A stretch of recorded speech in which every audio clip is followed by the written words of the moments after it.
म आज लौके झरना हेर्न जाँदैछु। हेलो नमस्ते, मेरो नाम मन्जु पन्त हो र हजुरहरूलाई मेरो मिनी ब्लगमा स्वागत छ। म काठमाडौँको तोखादेखि नुवाकोट जाँदैछु र बीच बाटोमा छहरा भन्ने ठाउँ छ।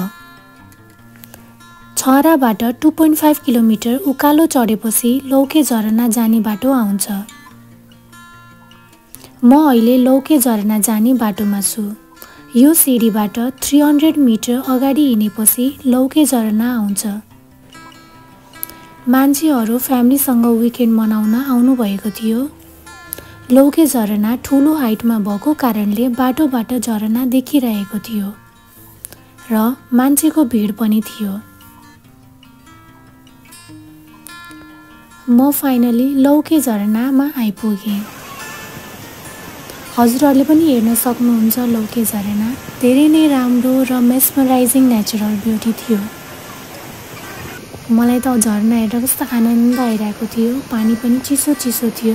फोटो भिडियोहरू खिच्नको लागि एकदमै राम्रो ठाउँ थियो। भिडियो मन परेमा लाइक, कमेन्ट र सब्स्क्राइब गरिदिनु होला। By by.